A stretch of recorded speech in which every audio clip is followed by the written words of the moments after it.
በእንጀራ እናቷ የምትሰቃየዋ ጽናት እንግዲህ አቶ ግርማ መቆሙን ጽናትን ሰፕራይዝ አድርጎ አስለቀሳት ማለት ነው። የእውነት በጣም ደስ ይላል። ይህ መቆም ብቻ ሳይሆን ያው አቅም አንሶታል፣ ግን ጉልበቱን አቅም እንዳለው ላያሳይ ነው ለአቶ ተስፋዬ ማለት ነው። አቶ ተስፋዬም ተርበተበተ በመጀመሪያ ሲያየው፣ በመጨረሻም እንደ ፉከራም እንደምንም አደረገው። ምንም ልታደርገኝ አትችልም። አንተ እኮ ቆምክ ማለት ተራመድክ ማለት አይደለም፣ ለዊንቸር ላይ ነው ያለኸው። ደግሞ ሁሉ ነገር በእኔ ስም ነው ያለው። ምንም ማድረግ አትችልም። ቤቱ እንደሆነ አንዴ አምልጧል። ድርጅቱን ግን በቅርብ ቀን የኔ አደርገዋለሁ። አቶ ተስፋዬ ጠብቅ።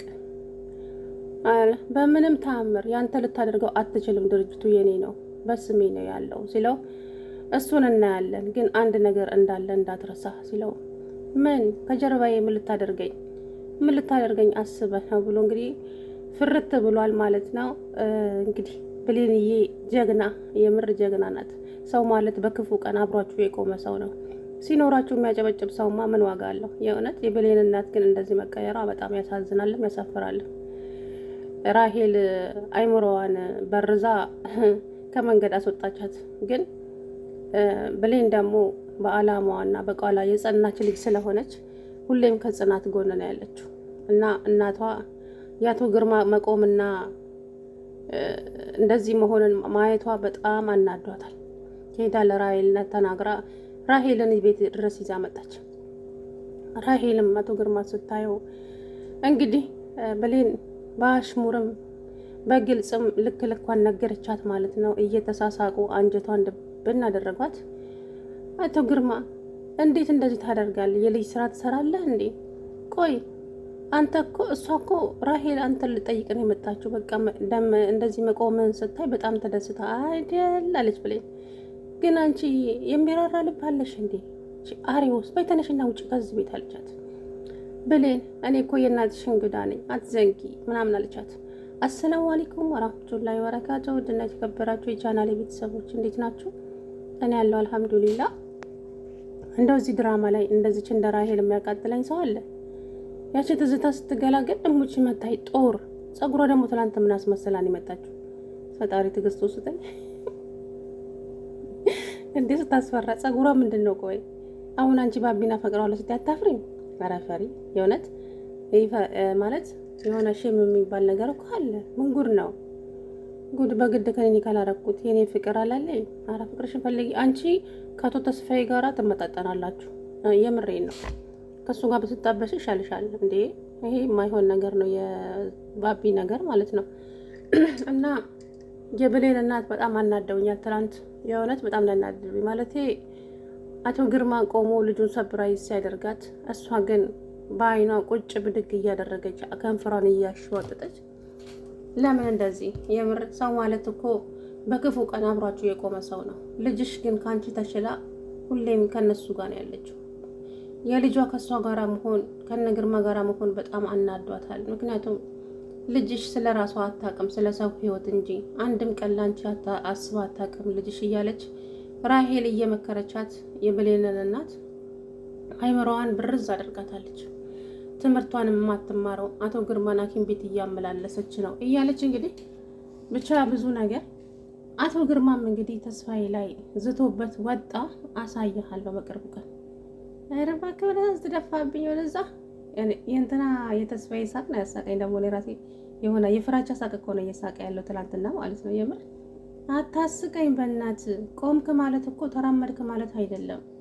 ደግሞ ምንም አታመጣም። ሀብቱ በእኔ እጅ ነው ያለው፣ በስሜ ነው ያለው አይደል? እሱን እንግዲህ በቅርብ ቀን የራሴ እንደማደርገው እንዳትጠራጠር አለው። አንድ ነገር ብቻ እንዳትረሳ፣ ሁሌም አለው ከጀርባ ካለው እንግዲህ አቶ ግርማ በቅርቡ ሀብቱን ይረከባል። በእንትኑ ደግሞ አቶ ተስፋዬ ጎዳና የሚወጣበት ቀን ቅርብ ነው። ከዛ መላ ጠፋው፣ የሚያረገው የሚጨብጠው ጠፋበት አቶ ተስፋዬ።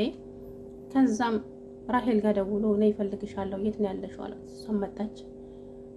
ከዛም ራሄልን አቶ ግርማ መጥቶ ዝቶብኝ ሄደ ማለት አቶ አንድ ሊሆንቼር ላይ ቁጭ ያለ ሰው ዛተብህ አልዛተብህ ምን እንዳያመጣ ነው አለችው። አንቺ ቆሟል እኮ አላት። እና ቆመ ማለት እኮ ተራምዶ መሄድ አይደለም። ደግሞ ድርጅቱ ባንተ ስም እንዳለ አትርሳ። ምን ሊያመጣ ቢፍጨረጨር ምንም አያመጣ። ስለዚህ ምንም ልትፈራው አይገባም አለችው ማለት ነው። ልብ ልብ ሰጠችው። ሰውየው በምን መንገድ እንደሚመጣ አይታወቅም። ምክንያቱም እዚህ ድርጅት ውስጥ ያሉ ሰዎች በሙሉ ስለ ግርማ ማንነት ያውቃሉና ሁሉም ከሱ ጎን ነው የሚቆሙት። እኔ ደግሞ ይሄንን ሀብት አጭበርብሬ ነው ያመጣሁት። ስለዚህ አቶ ግርማ በቅርብ ቀን እንግዲህ ሀብቱን ይረከባል።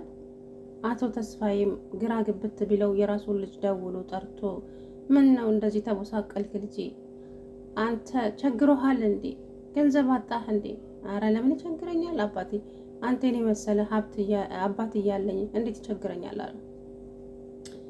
ነገውኑ ወደ ስራ መመለስ ትችላለህ ከፈለከም ዛሬ።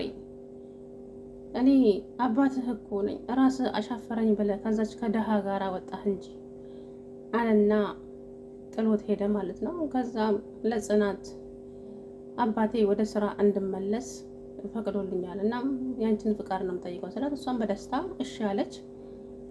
ባቢና ያሳቀኝ ነገር ማለት ነው ባቢና ጽናት ሊሳሳሙ ሲሉ የዚች የብሌን እናት መጣችባቸው። ለምን አልጋ ላይ አትሄዱም ታዲያ? በፈጣሪ ግን ትልቅ ሰው አይደሉም እንዴ? የእውነት የሆነ መጥፎ ነገር እንኳን ሲሰሩ ቢያዩ እንደዚህ አይሉም ነበረ እንዴ? እንዴት እንዳደረጋት እኮ ገና ምንም ሳታይ ማለት ነው። ጽናት አንቺ ደራውም እኮ አንገት ደፊ ሀገር አጥፊ በቤት ለምን ቤርጎ አትይዙ? ቤቱ ቤርጎ ነው እንዴ? ምን ያላለችው ነገር አለ? ኧረ ተው ይፈሩ። የብሌን እናት ቆይ ፍቅረኛ አይነች እኮ የፈለኩትን ማድረግ እችላለሁ። እርሶ ምን ቤት ነው? ጭራሽ የልብ ልብ ተሰማሃ? ሂዷ አልጋ ላይ አይሻላችሁም? ምን ደረስ እዛም እንግዲህ እንደዛው ስትምነሸነሽ ዋለችና ብሌንና አባቷም ወደ ቤት መጡ። ሰፕራይዝ አደረጋት። ቆሞ አለቀሰች ጽናት። ብሌንዬም ከጽናት ጋር አብራ አለቀሰች።